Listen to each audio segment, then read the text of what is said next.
Lumaki ako sa baryong iyon na parang lahat ng bagay ay may lihim. Sa umaga, ordinaryo lang ang lahat. May mga tandang na naguunahan sa pagtilaok, may usok mula sa mga lutuan ng kapitbahay, may mga batang naghahabulan sa daan habang ang mga nanay nila ay abala sa pagwawalis ng bakuran. Kapag titignan mo mula sa malayo, iisipin mong iyon lang pinakasimpleng lugar sa mundo. Tahimik, mabagal at pamilyar. Pero kapag doon ka na tumira at nasanay kang makinig sa mga bulong ng matatanda tuwing dapit hapon, mauunawaan mong hindi pala lahat ng tahimik ay ligtas at hindi lahat ng pamilyar ay ordinaryo. Ako si Ise, at sa baryong iyon ako namulat sa mga kwentong hindi mo basta maririnig sa siyudad. Ang sabi ng lola ko noon, may mga lugar na hindi dapat tinatambayan pag gumagabi na. May mga punong hindi dapat dinadaanan ng mag-isa. May mga batis na hindi dapat tinitigan ng matagal, lalo na kung kabilugan ng buwan. Bata pa ako nang una kong marinig ang mga paalalang iyon, kaya akala ko nung una, panakot lang iyon ng matatanda para hindi kami gala ng gala. Pero habang tumatanda ako, unti-unti kong napansing parang may katotohanan ng mga iyon. Hindi dahil may nakita akong nakakatakot agad, kundi dahil may mga bagay akong nararamdaman na hindi maramdaman ng iba.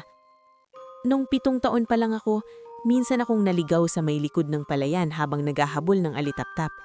Hindi naman talaga ako naligaw ng malayo pero sa edad kong iyon, parang napakalayo na ng narating ko. Naaalala ko pa, nakatayo ako noon sa gitna ng damuhan, hawak ang laylayan ng lumang saya ko at umiiyak dahil hindi ko na makitang ilaw ng mga bahay.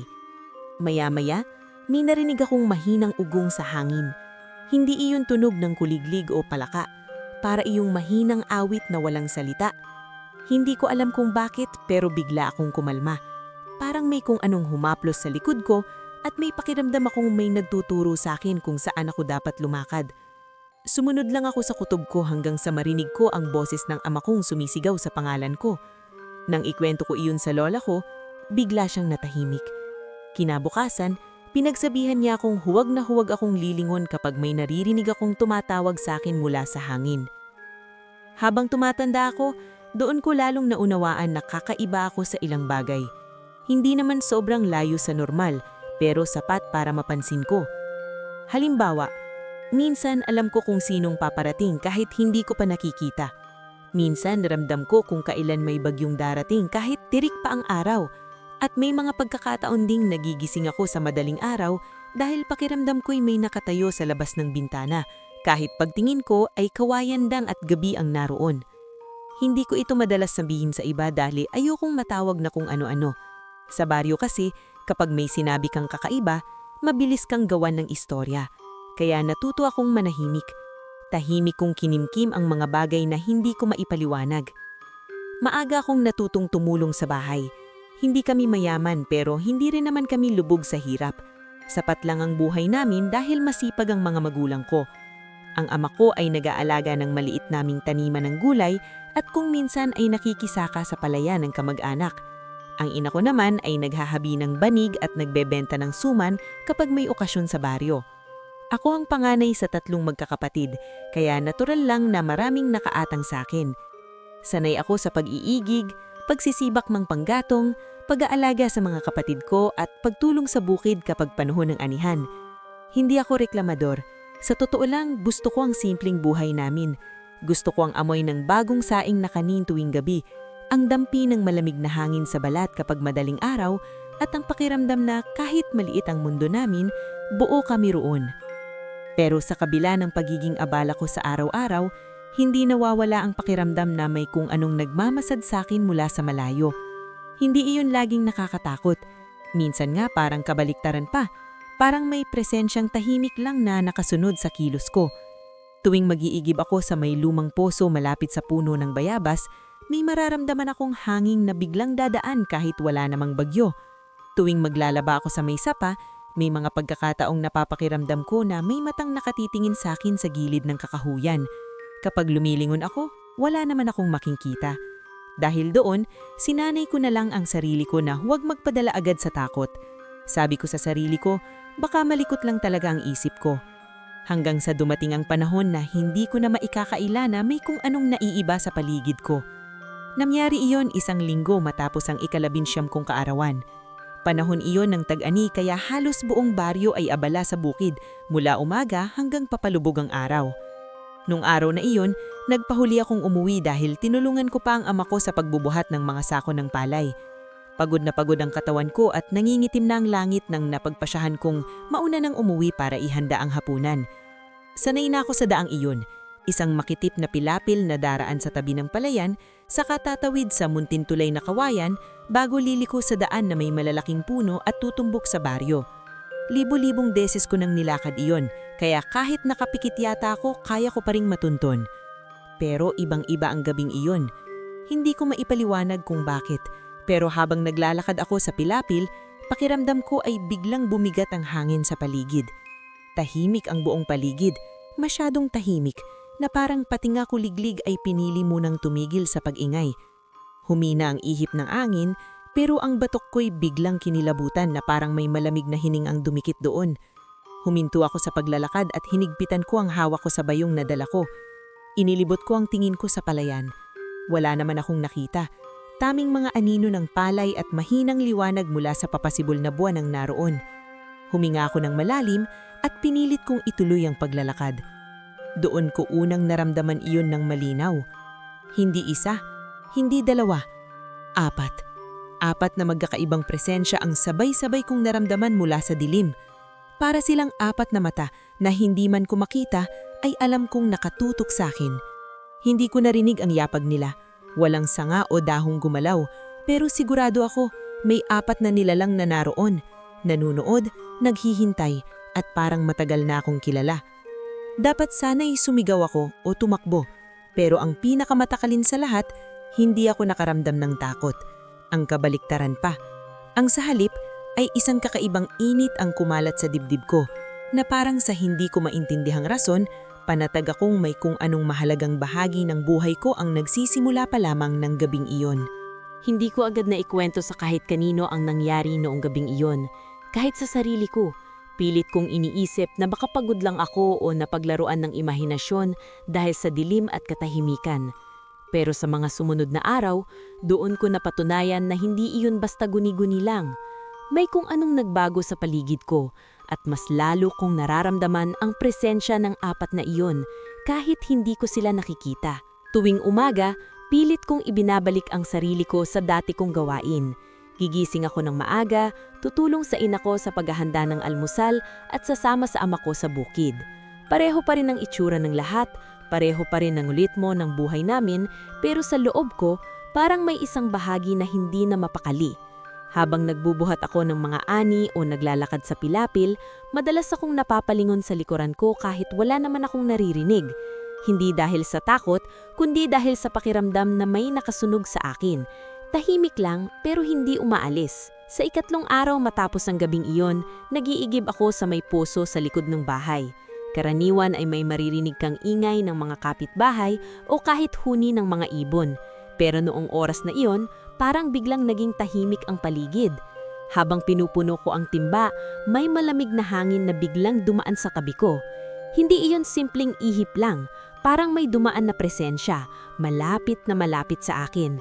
Napahinto ako at napatingin sa gilid ng bakuran sa may mga punong nakahanay. Doon ko unang naramdaman ng malinaw ang isa sa kanila. Hindi ko siya nakita, pero parang may anyong nakatayo sa lilim ng puno. May kakaibang pakiramdam na parang may mata siyang nakatutok sa akin, pero hindi iyon nakakatakot. Sa halip, may halong pag-uusisa at katahimikan ang dating. Parang may gusto siyang sabihin pero hindi niya magawa. Napahigpit ang hawak ko sa timba at dahan-dahan akong umatras. Pero bago pa ako tuluyang makalayo, biglang nawala ang pakiramdam na iyon, parang usok na naglaho sa hangin. Akala ko ay doon na matatapos ang lahat, pero hindi pala. Sa mga sumunod na gabi, lalo ko silang nararamdaman. Iba-iba ang paraan ng pagpaparamdam nila.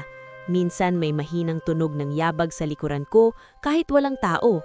Minsan naman ay may mahinang bulong na hindi ko maintindihan pero parang tinatawag ang pangalan ko. At may mga pagkakataon din na parang may dumadampi sa buhok ko o sa balikat ko. Gaano man ako kabilis lumingon, wala akong makita. Hindi ako nagsabi sa pamilya ko. Alam kong kapag ginawa ko iyon, mag-aalala lang sila o baka isipin nilang may sakit ako. Sa baryo namin may mga taong mabilis maniwala sa mga ganitong bagay, pero may iba rin na agad kang huhusgahan.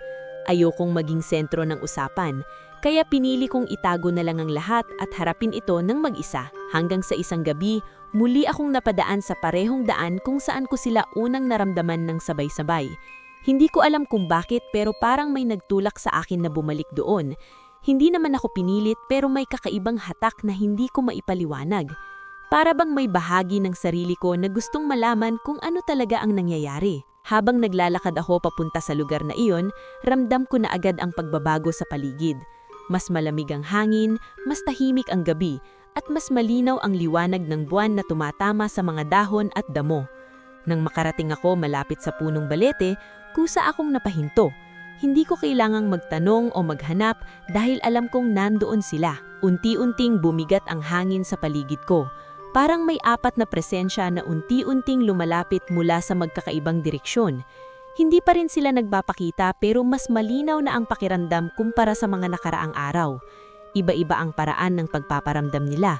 Minsan may mahinang tunog ng yabag sa likuran ko kahit walang tao. Minsan naman ay may mahinang bulong na hindi ko maintindihan pero parang tinatawag ang pangalan ko.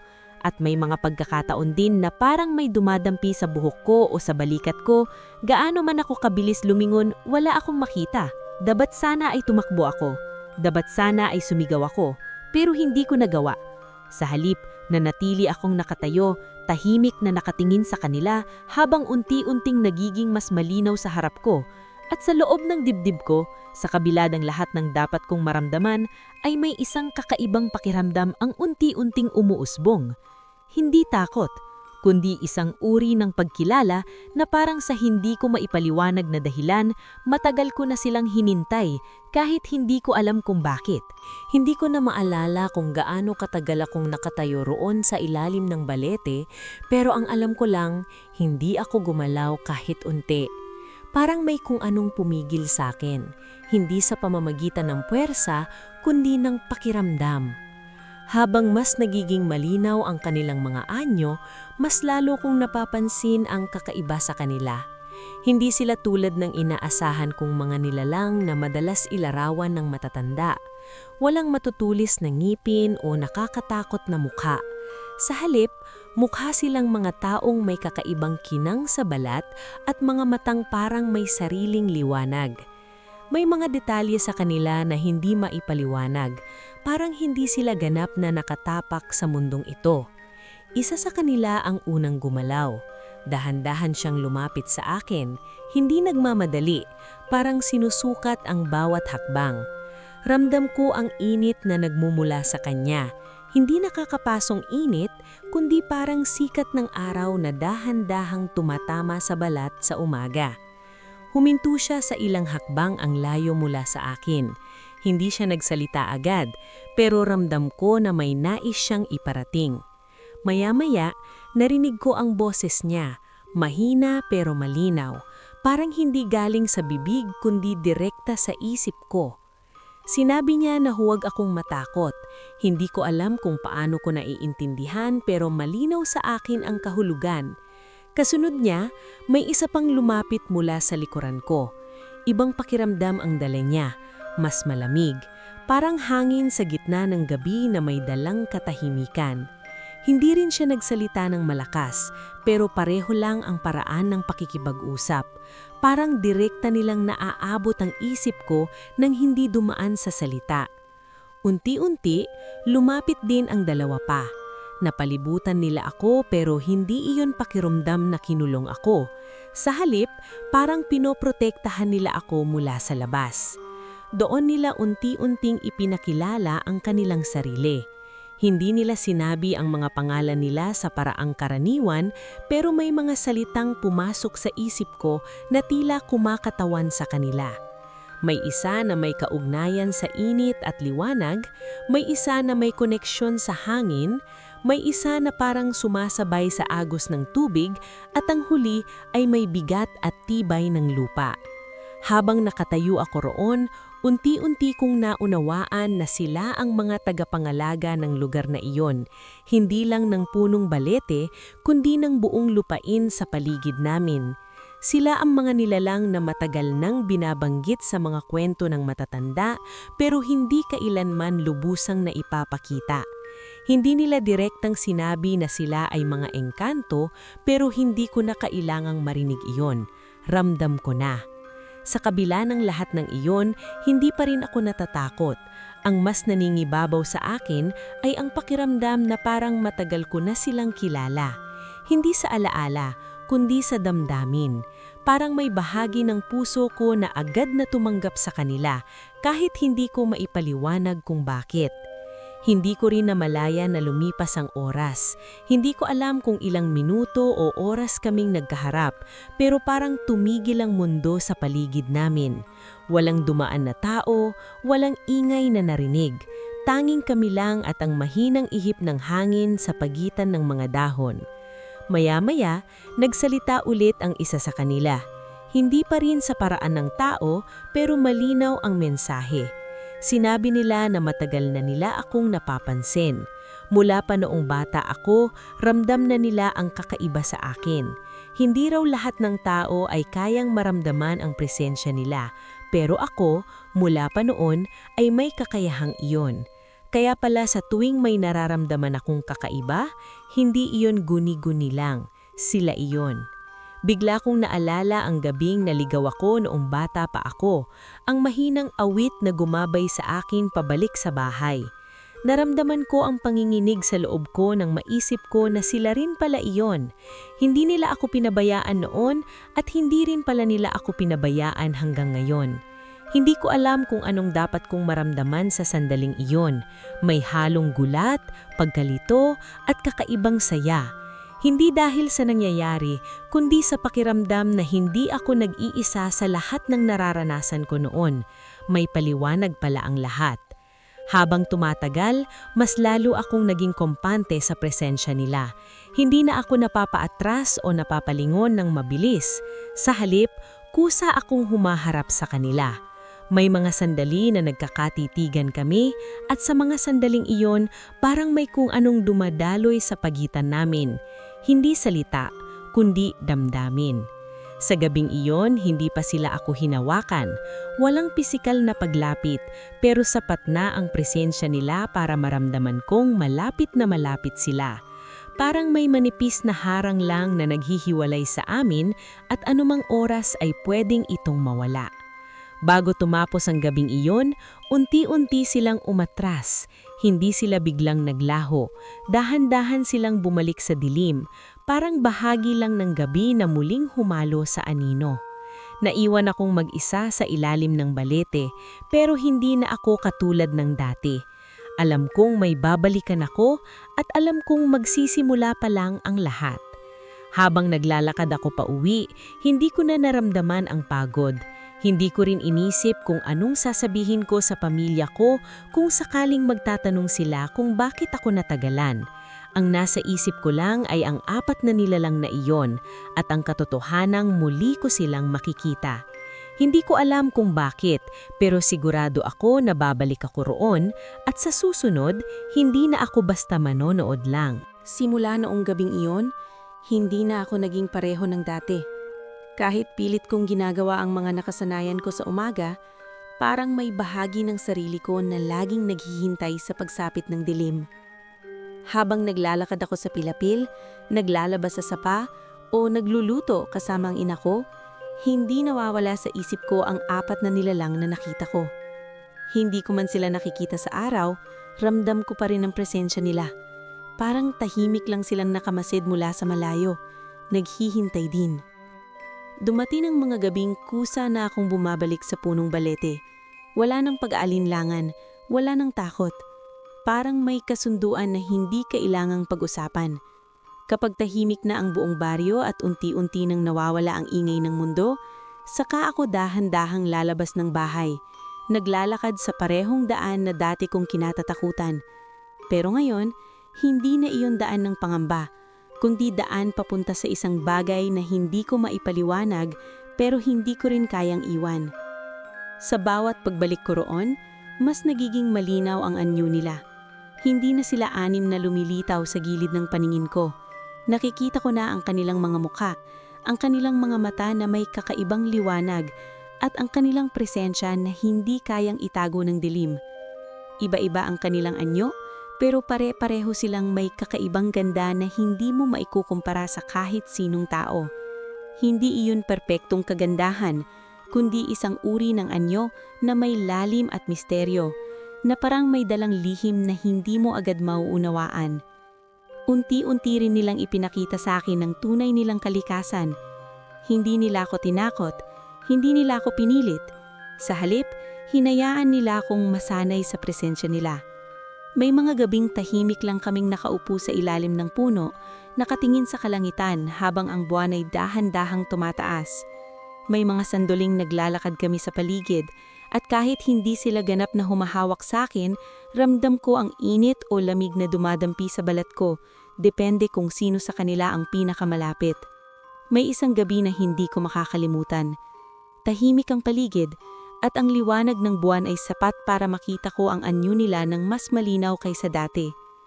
Isa-isa silang lumapit sa akin, at sa pagkakataong iyon, hindi na lang presensya ang naramdaman ko.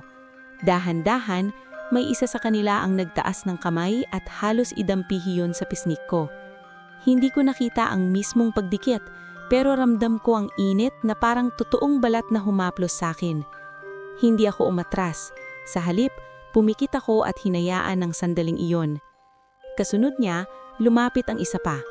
Iba ang pakiramdam niya, mas malamig, parang hangin na dumadaloy sa balat ko. Hindi iyon nakakapanghilabot, kundi nakakapagpakalma. Parang bawat galaw nila ay may layuning iparamdam sa akin na hindi ako dapat matakot. At habang tumatagal, mas lalo kong tinatanggap ang presensya nila. Hindi na bilang mga estrangherong nilalang, kundi bilang bahagi na ng buhay ko. Hindi ko na malayan kung kailan nagsimulang magbago ang pakiramdam ko. Sa una, puro pag-uusisa lang, pero habang lumilipas ang mga gabi, may kung anong damdaming unti-unting sumibol. Hindi ko iyon agad pinangalanan, pero alam kong hindi na iyon simpleng pagkakaibigan o pagkilala. Sa bawat titig nila, sa bawat tahimik na sandaling magkasama kami, may kung anong bumubuo sa pagitan namin na hindi ko maipaliwanag. Ang pinakamanakakagulat sa lahat, hindi lang isa sa kanila ang may ganoong epekto sa akin. Lahat sila, sa kani-kanilang paraan, ay may bahagi ng puso ko na naaabot. May isa na nagbibigay sa akin ng lakas at init, parang kaya kong harapin ang kahit anong problema. May isa na nagbibigay ng katahimikan, na parang nawawala ang lahat ng ingay sa isip ko kapag malapit siya.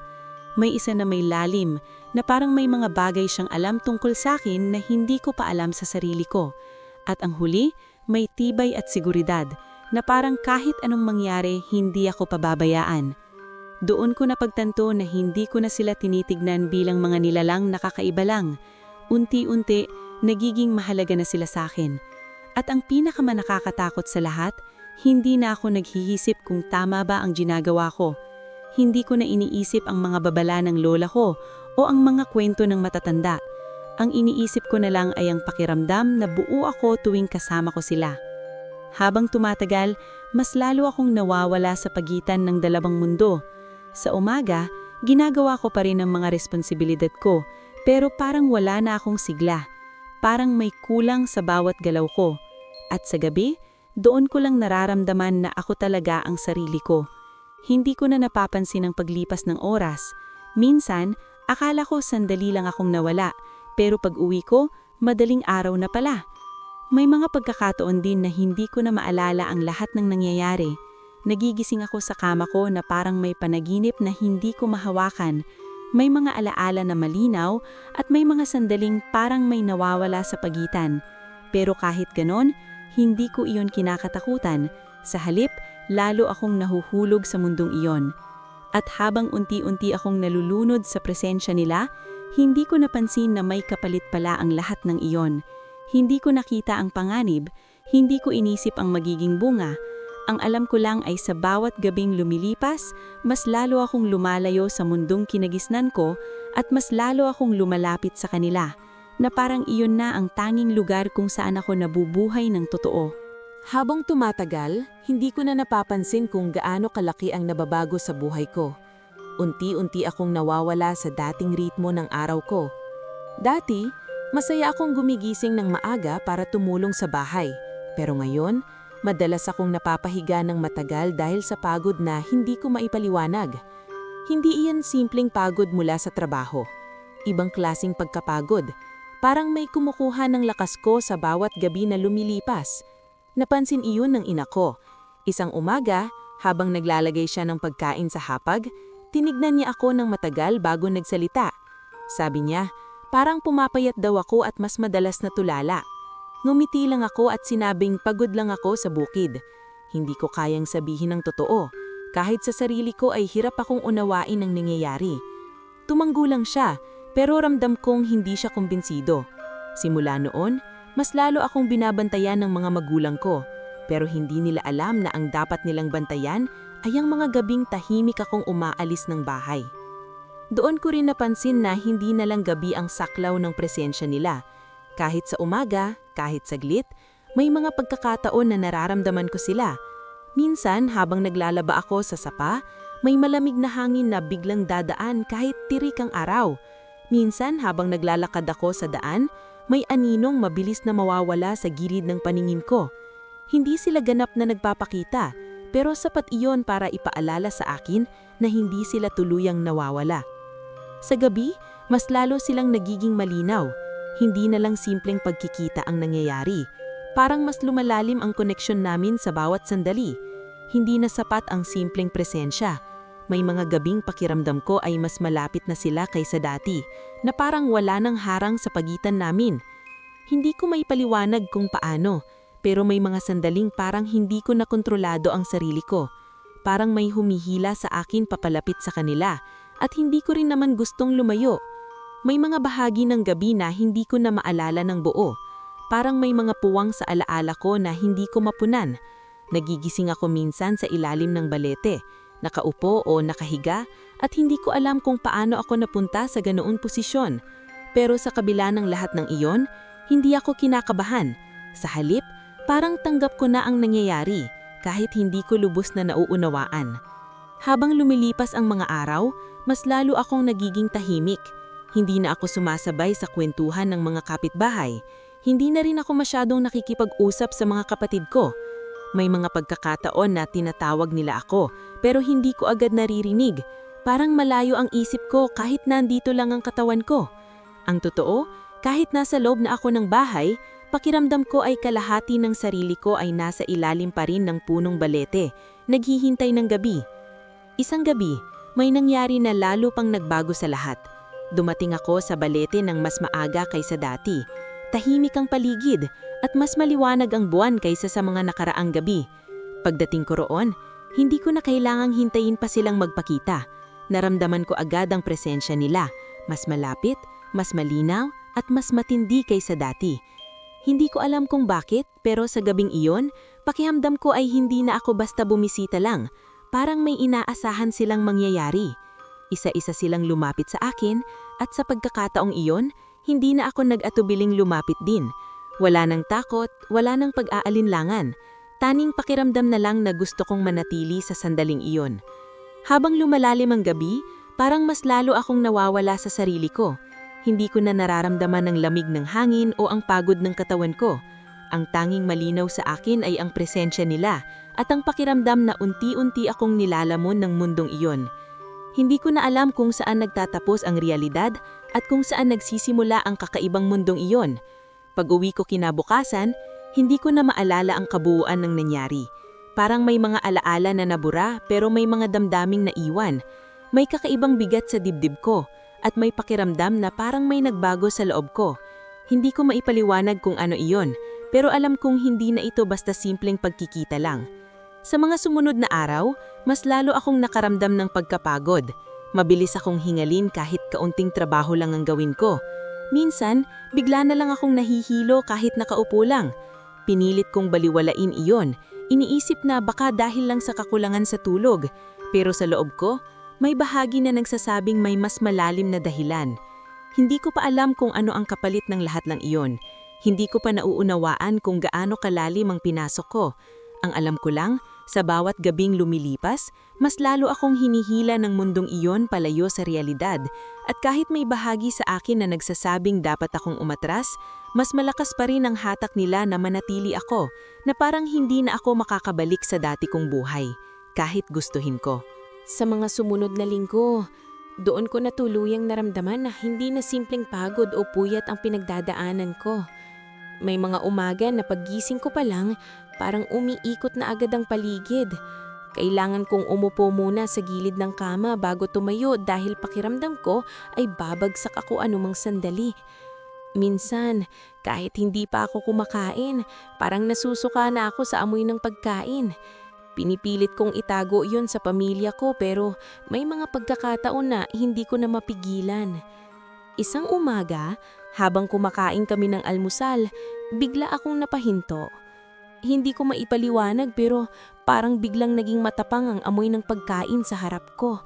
Parang may kung anong nagtulak sa sikmura ko na hindi ko kayang pigilan.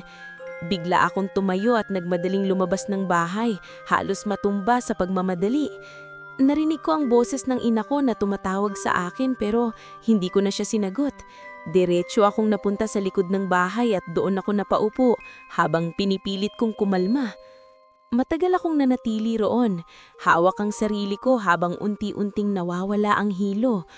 Doon ko unang inisip ang posibilidad na matagal ko nang iniiwasan.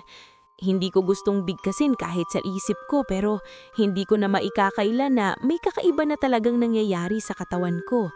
Hindi ito normal, hindi ito basta pagod lang. May mas malalim na dahilan. Sa mga sumunod na araw, lalo pang naging malinaw ang pagbabago. Hindi na lang basta hilo at pagkapagod ang nararamdaman ko. May kakaibang pakiramdam sa loob ng katawan ko na parang may unti-unting nabubuo. May presensyang hindi ko maipaliwanag pero ramdam ko sa bawat galaw ko.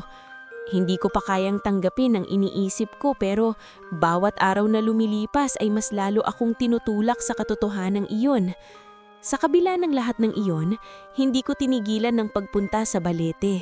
Sa totoo lang, mas lalo akong hinihila ng lugar na iyon. Parang doon ko lang nararamdaman na may sagot sa lahat ng tanong ko. Kahit may kaba na sa dibdib ko, hindi ko kayang lumayo. May bahagi sa akin na umaasang ipapaliwanag nila ang lahat. Isang gabi, bumalik ako roon na mas mabigat ang pakiramdam kaysa dati. Hindi na iyon dahil sa pagod, kundi dahil sa mga tanong na paulit-ulit sa isip ko. Pagdating ko sa ilalim ng balete, hindi ko na kailangang hintayin pa silang lumapit. Ramdam ko agad ang presensya nila pero iba na ang pakiramdam. Hindi na iyon katulad ng mga nakaraang gabi na may halong pananabik. Ngayon, may bigat na ring nakasabay. Unti-unti silang lumitaw mula sa dilim, mas malinaw kaysa dati. Nakita ko ang mga mata nila na may kakaibang lungkot na hindi ko pa nakikita noon. Hindi sila nagsalita agad pero ramdam kong alam nila kung bakit ako naroon. Hindi ko na napigilan ng sarili ko. Dahan-dahan akong lumapit at tumigil sa gitna nila. Hindi ko kailangang magsalita ng malakas pero sa isip ko, malinaw ang tanong ko. Ano ang nangyayari sa akin? Ano ang nararamdaman ko? At bakit parang hindi na ako ang dati kong sarili? Sandaling nanahimik ang paligid, parang pati hangin ay huminto sa paggalaw. Pagkatapos, may isa sa kanila ang lumapit ng bahagya. Hindi niya ako hinawakan pero sapat na ang lapit niya para maramdaman ko ang init na nagmumula sa kanya. Doon nila unti-unting ipinakita sa akin ang katotohanan. Hindi iyon madaling tanggapin.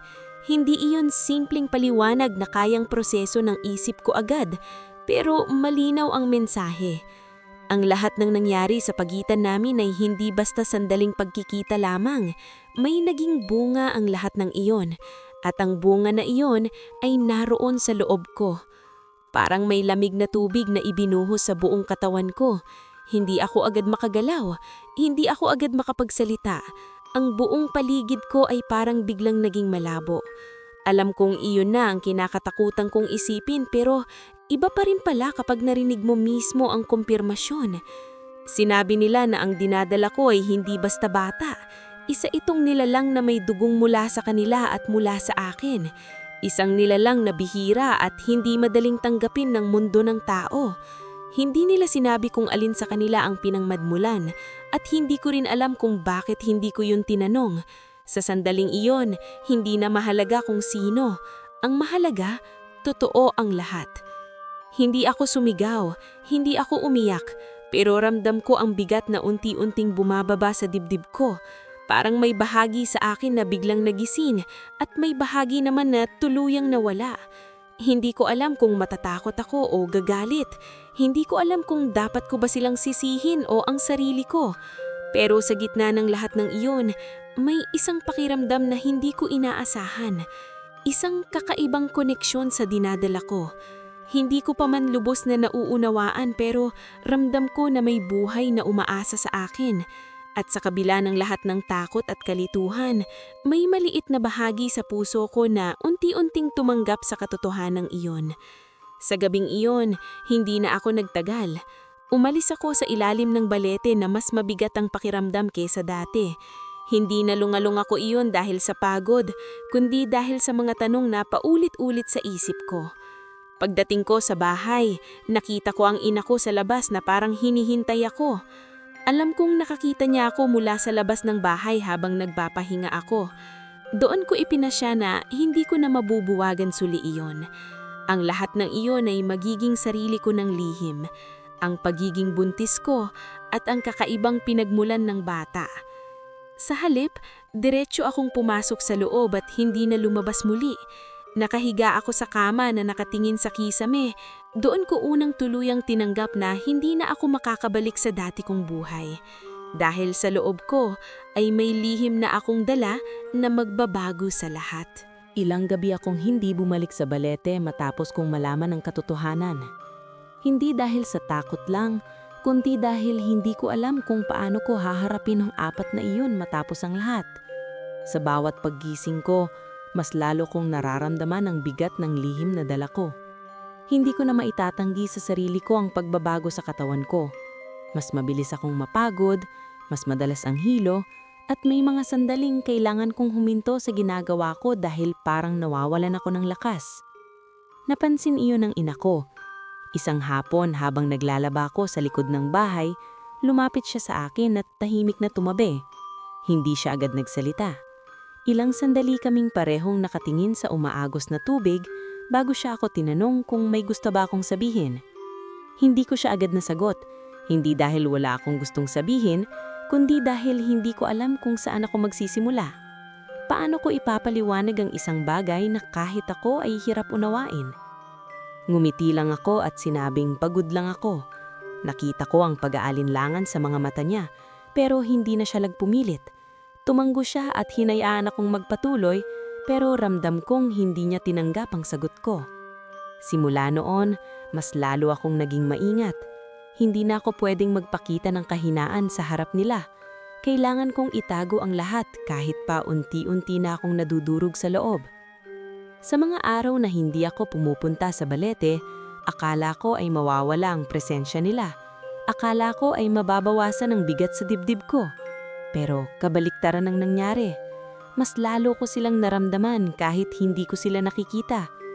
Minsan sa gitna ng gabi, nagigising ako na parang may nakatingin sa akin mula sa labas ng bintana. Hindi ko man sila makita, ramdam ko na naroon sila. Tahimik lang, hindi umaalis. May mga sandaling naririnig ko ang mahinang bulong. Hindi malinaw ang salita pero sapat para maramdaman kong tinatawag nila ako. Hindi iyon sa pilitan, hindi nila ako hinihila, pero may kakaibang lungkot sa paraan ng pagtawag nila na para bang hinihintay lang nila kung kailan ako babalik. At sa bawat gabi na pinipili kong manatili sa bahay, mas lalo akong nagiging hindi mapakali. Hanggang sa dumating ang gabi na hindi ko na kinaya. Hindi na ako mapakali sa loob ng bahay. Pakiramdam ko ay may kung anong humihila sa akin palabas. Hindi sa pamamagitan ng puwersa, kundi ng damdamin. Dahan-dahan akong bumangon mula sa higaan ko, maingat na hindi magising ang mga kasama ko sa bahay. Nang makalabas ako, hindi ko na inisip kung tama ba ang gagawin ko. Ang alam ko lang, kailangan kong bumalik.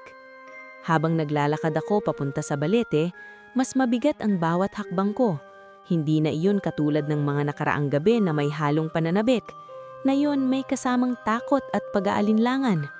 Hindi ko alam kung ano ang sasabihin ko sa kanila o kung may karapatan pa ba akong magtanong matapos ang lahat.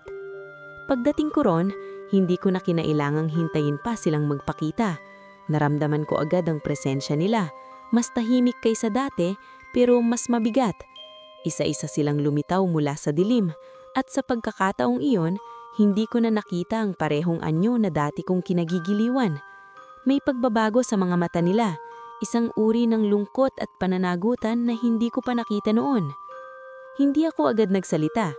Tumayo lang ako sa harap nila, pilit pinipigilan ang emosyon na gusto nang kumawala. Pero hindi ko rin napigilan ang sarili ko. Sa wakas, nagsalita ako, hindi sa malakas na boses, kundi sa paraang alam kong maiintindihan nila. Bakit?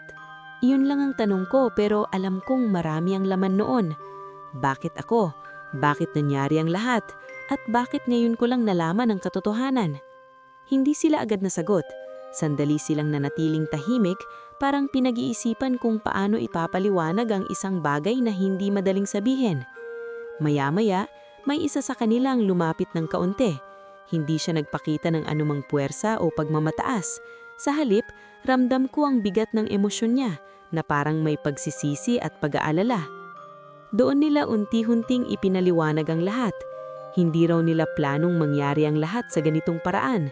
Sa simula, pagmamasad lang ang layunin nila. Nakita raw nila ang kakaibang kakayahan ko, ang kakayahang maramdaman ang presensya nila. Iyon ang nagbigay sa kanila ng dahilan para lumapit. Pero habang tumatagal, nagbago ang lahat. Hindi na lang yon simpleng pagmamasad. Unti-unti naging mas malalim ang ugnayan namin hanggang sa umabot sa puntong hindi na nila napigilan. Hindi nila ako pinilit, hindi nila ako nilinlang.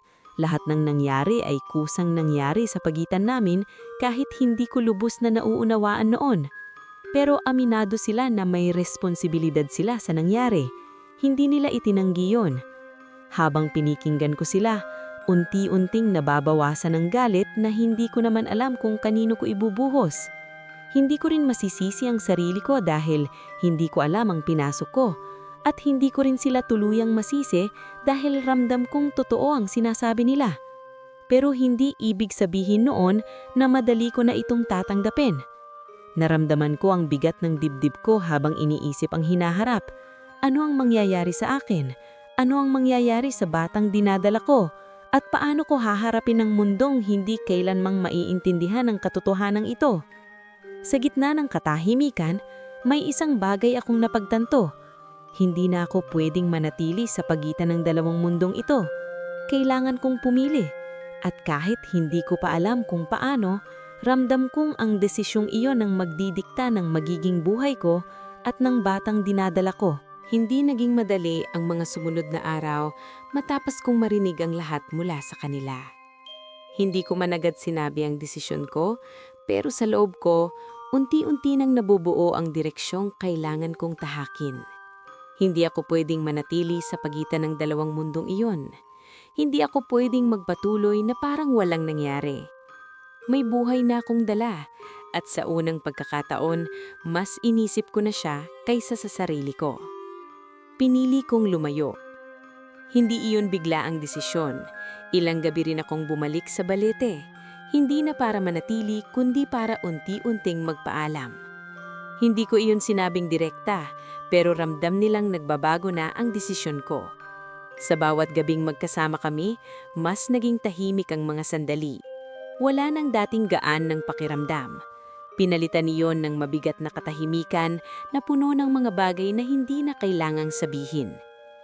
Isang gabi, habang nakatayo ako sa ilalim ng balete, tinignan ko silang apat ng mas matagal kaysa dati. Hindi na ako naghanap ng paliwanag o sagot. Sa halip, sinubukan kong tandaan ang bawat detalye ng kanilang anyo, ang liwanag sa kanilang mata at ang presensyang minsang naging bahagi ng buhay ko. Hindi ko alam kung kailan ko pa sila muling makikita o kung makikita ko pa ba sila. Hindi ko sinabi ang salitang paalam, pero sa paraan ng pagtingin ko sa kanila, alam kong naiintindihan nila. Sa mga sumunod na araw, pinilit kong bumalik sa dati kong buhay. Mas nagpakabusi ako sa bahay, mas tumulong ako sa bukid, at mas sinubukan kong makihalubilo sa pamilya ko. Sa umpisa, nahirapan ako. Parang hindi na ako sanay sa mundong dati kong ginagalawan. Pero unti-unti, natuto akong mag-adjust. Hindi dahil madali, kundi dahil kailangan. Habang lumalaki ang dinadala ko, mas lalo kong nararamdaman ang pagbabago. Hindi na lang yun simpleng pakiramdam na may kakaiba sa loob ko. May mga pagkakataon na parang may sariling presensya ang batang iyon, na para bang may koneksyon siya sa mundong hindi nakikita ng iba. Minsan, habang nakahiga ako, may pakiramdam akong parang may mahinang paggalaw na hindi ko pa nararamdaman noon. Hindi ako natakot. Sa halip, napangiti ako kahit papaano, dahil doon ko mas naramdaman na hindi ako nag-iisa. Pero kasabay ng mga sandaling iyon, hindi rin nawawala ang takot. Paano kung malaman ng iba? Paano kung hindi ko kayang ipaliwanag ang lahat? Sa baryo namin, mabilis kumalat ang tsismis. Isang maliit na pagbabago lang, napapansin agad ng lahat. Kaya mas lalo akong naging maingat. Pinili kong itago ang lahat, kahit pa nangangahulugan niyon na kailangan kong magsinungaling paminsan-minsan. Isang hapon, habang naglalakad ako pauwi mula sa bukid, may naramdaman akong kakaiba. Matagal ko nang hindi nararamdaman ang ganoong presensya, pero pamilyar pa rin. Huminto ako sa paglalakad at dahan-dahang lumingong sa paligid. Wala akong nakitang kahit ano, pero malinaw ang pakiramdam na iyon. Nandyan sila. Hindi sila nagpapakita, pero ramdam ko na malapit sila. Hindi sila lumapit, hindi sila nagsalita, pero sapat na iyon para malaman kong hindi nila ako tuluyang iniwan.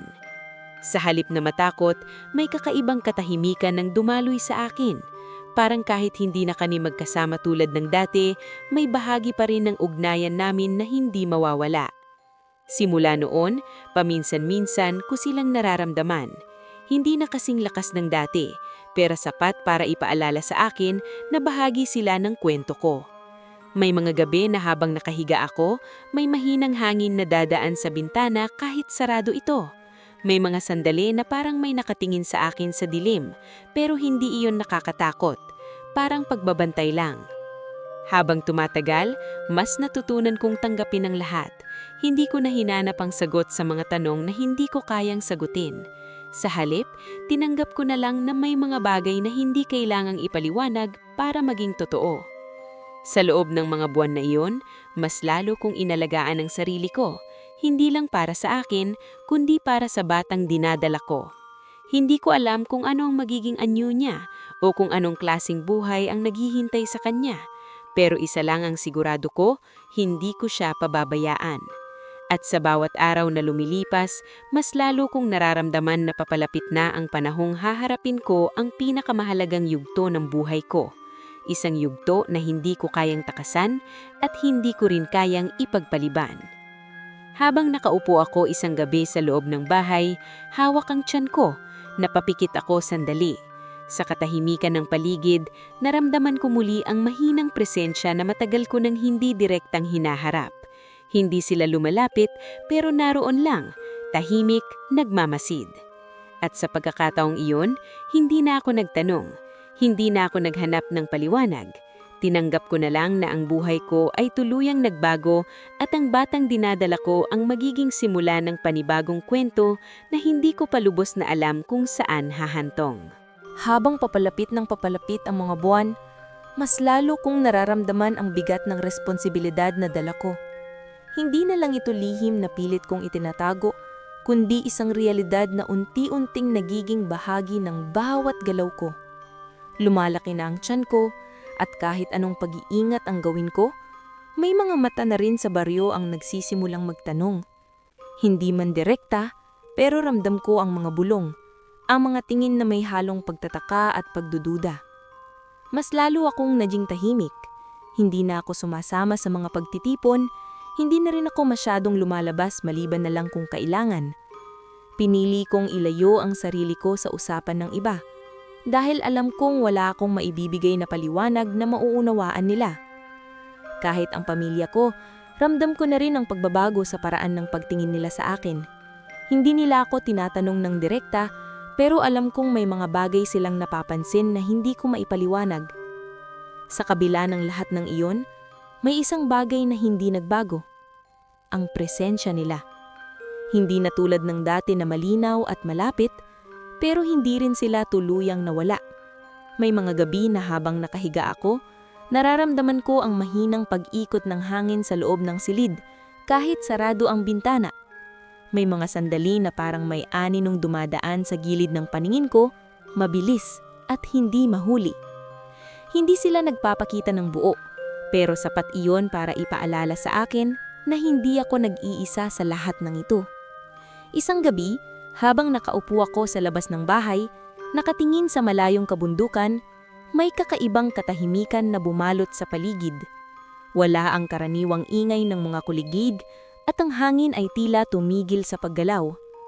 Dahan-dahan kong hinawakan ang tiyan ko at sa sandaling iyon, may naramdaman akong kakaiba. Hindi lang simpleng galaw. Parang may tumugon sa presensya sa paligid. Napahigpit ang hawak ko sa sarili ko habang pinipilit kong intindihin ang naramdaman ko. Hindi ko alam kung paano, pero parang ang batang dinadala ko ay may sarilang kamalayan sa mga bagay na hindi nakikita ng iba. Parang may koneksyon siya sa mundong iyon na mas malalim kaysa sa akin. At doon ko tuluyang naunawaan kung gaano kalaki ang pagbabago na darating sa buhay ko. Hindi lang ito tungkol sa akin. Hindi lang ito tungkol sa 4 na nilalang na minsang naging bahagi ng gabi ko. Ito ay tungkol sa isang buhay na mag-uugnay sa 2 mundong hindi dapat nagsasama. Sa mga sumunod na araw, mas lalo kong inalagaan ang sarili ko. Kahit mahirap, pinilit kong kumain ng maayos, pahinga, at iwasan ang anumang bagay na maaaring makasama sa dinadala ko. Hindi ko alam kung anong klaseng bata ang isisilang ko, pero isa lang ang sigurado ko. Gagawin ko ang lahat para maprotektahan siya. May mga pagkakataon na kinakausap ko siya kahit mag-isa lang ako. Hindi ko alam kung naririnig niya ako, pero may pakiramdam akong naiintindihan niya ang bawat salita ko. Sinasabi ko sa kanya na kahit ano pa siya, kahit anong maging itsura niya o kakayahan, tatanggapin ko siya. Dahil sa kabila ng lahat ng nangyari, siya ang taming bagay na hindi ko pinagsisisihan. Isang gabi, hindi ko na napigilan ang sarili ko na bumalik sa lugar na matagal ko nang iniiwasan. Sa Balete. Hindi ko alam kung bakit ako bumalik. Siguro dahil sa dami ng tanong na hindi pa rin nawawala sa isip ko.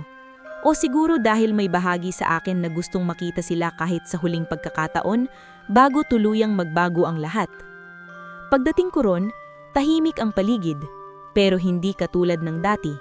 Walang presensyang agad kong naramdaman.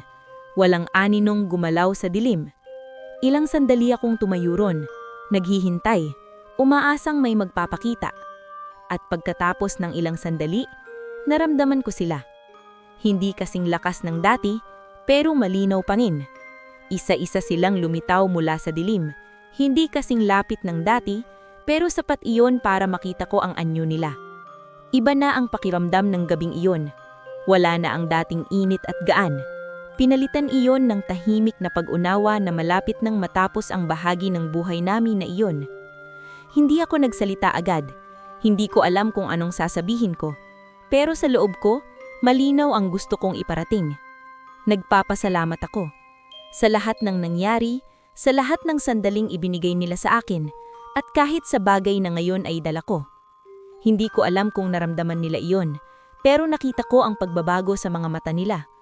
Walang galit, walang pagsisisi, kundi isang uri ng pagtanggap. Dahan-dahan silang umatras, hindi na lumalapit tulad ng dati.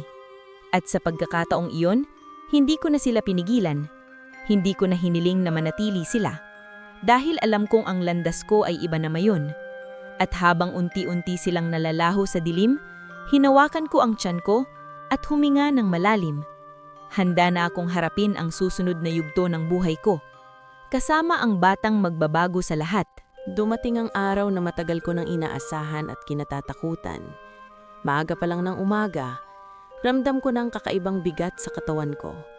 Hindi na ito tulad ng mga nakaraang araw na simpleng pagkapagod lang. Iba ang pakiramdam na iyon. Mas malalim, mas matindi, at hindi na kayang ipagwalang bahala. Habang tumatagal, unti-unti itong lumalakas. Parang alon na paulit-ulit na bumabalik at lalong tumitindi sa bawat sandali. Nasa loob ako ng bahay nang magsimula ang lahat. Nakatayo ako noon, nag-aayos ng ilang gamit, nang bigla akong mapahawak sa gilid ng mesa. Napapikit ako sa bigat ng pakiramdam. Pilit pinipigilan ng sarili kong mapaupo agad. Narinig ko ang boses ng ina ko mula sa kusina. Nagtatanong kung ayos lang ako. Hindi ko na siya nasagot agad. Ilang segundo akong nanatiling nakatayo. Pilit hinahabol ang paghinga ko. Hanggang sa hindi ko na kinaya. Dahan-dahan akong naupo, hawak ang tiyan ko, habang unti-unting lumalakas ang sakit. Doon na napansin ng ina ko ang nangyayari. Mabilis siyang lumapit sa akin, may halong pag-aalala sa muka. Hindi na ako nakapagsalita ng maayos. Tumanggo na lang ako ng paulit-ulit habang pinipilit iparating sa kanya na oras na. Nagkagulo ang loob ng bahay. Narinig ko ang ama ko na tinatawag ang isa sa mga kapitbahay namin na marunong tumulong sa ganitong sitwasyon. Hindi na ako halos makagalaw ng maayos, pero malinaw pa rin ang isip ko. Sa gitna ng ingay at pagmamadali, may kakaibang katahimikan sa loob ko, na para bang alam ko na ito na ang sandaling magbabago sa lahat. Habang lumilipas ang oras, mas lalo pang tumitindi ang sakit. Hindi ko na mabilang kung ilang beses akong napapikit at napahawak ng mahigpit sa kung anong nasa paligid ko. Pero sa bawat pag-ikot ng sakit, may isang pakiramdam na hindi nawawala. Hindi ako nag-iisa. Hindi ko sila nakikita, pero ramdam ko ang presensya nila. Tahimik lang, nasa paligid, hindi lumalapit pero hindi rin umaalis. Parang nagbabantay lang sila, pinanonood ang bawat sandali. Sa kabila ng lahat ng sakit, may kakaibang lakas na dumadaloy sa akin, na para bang may sumusuporta sa akin mula sa hindi nakikitang mundo. Dumating ang sandaling hindi ko na kayang pigilan ang sarili ko. Lahat ng pagod, sakit at takot ay nagsama-sama sa isang punto. Napapikit ako ng mahigpit, pinakawala ng lahat ng lakas na natitira sa akin. At pagkatapos ng lahat, biglang tumahimik ang paligid. Isang mahinang iyak ang pumuno sa buong bahay. Hindi ko agad naimulat ang mga mata ko. Ilang sandali akong nanatiling nakahiga, pilit hinahabol ang paghinga ko habang unti-unting bumabalik ang lakas ko. Narinig ko ang boses ng ina ko. May halong ginhawa at saya. Narinig ko rin ang mahinang pag-uusap ng mga nasa paligid. Pero hindi ko na iyon pinansin. Ang tanging mahalaga sa akin ay ang batang iyon. Dahan-dahan kong iminulat ang mga mata ko. At doon ko siya unang nakita. Isang maliit na nilalang, hawak ng ina ko, balot ng malinis na tela. Hindi siya kakaiba sa unang tingin. Mukha siyang normal na sanggol. Payapa ang mukha habang unti-unting kumakalma sa pag-iyak. Pero nang mas tumagal ang tingin ko sa kanya, may napansin ako. Ang mga mata niya. Kahit bahagya pa lang itong nakabukas, may kakaibang liwanag na hindi ko maipaliwanag. Hindi iyon maliwanag na nakakatakot, kundi isang uri ng kinang na parang may lalim, na para bang may alam siya na hindi pa niya dapat alam. Dahan-dahang inilapit sa akin ng ina ko ang sanggol. Nanginginig pa ang mga kamay ko nang tanggapin ko siya. Sa sandaling mahawakan ko siya, may kung anong dumaloy sa loob ko. Isang pakiramdam na hindi ko pa nararamdaman noon. Hindi takot, hindi pagdududa, kundi isang uri ng buong pagtanggap. Hindi ko na inisip kung ano siya o kung saan siya nanggaling. Hindi ko na tinanong kung paano ko ipapaliwanag ang lahat. Sa sandaling iyon, isa na ngang malinaw sa akin. Anak ko siya. At kahit ano pa ang maging pagkatao niya, hindi ko siya iiwan. Habang hawak ko siya, napatingin ako sa gilid ng silid. Sa sandaling iyon, nakita ko sila. Hindi buo, hindi malinaw, pero sapat para makilala ko ang kanilang anyo. Nakatayo sila sa anino, tahimik na nakatingin sa amin. Wala na ang dating lapit nila. Wala na ang dating init. Pinalitan iyon ng isang uri ng katahimikan na puno ng pag-unawa. Hindi sila lumapit. Hindi sila nagsalita. Pero sa paraan ng pagtingin nila, alam kong iyon na ang huli. Dahan-dahan silang naglaho sa dilim, parang bahagi ng hangin na unti-unting nawawala. Hindi ako imiyak. Hindi ako tumawag sa kanila. Sa halip, hinigpitan ko lamang ang yakap ko sa anak ko at huminga ng malalim. Dahil alam kong kahit wala na sila, may bahagi nila ang mananatili sa buhay ko. Sa batang hawak ko ngayon, at habang nakatingin ako sa kanya, may isang bagay akong napagtanto. Ang kwento ko, hindi natatapos sa kanila. Dito pa lang ito magsisimula.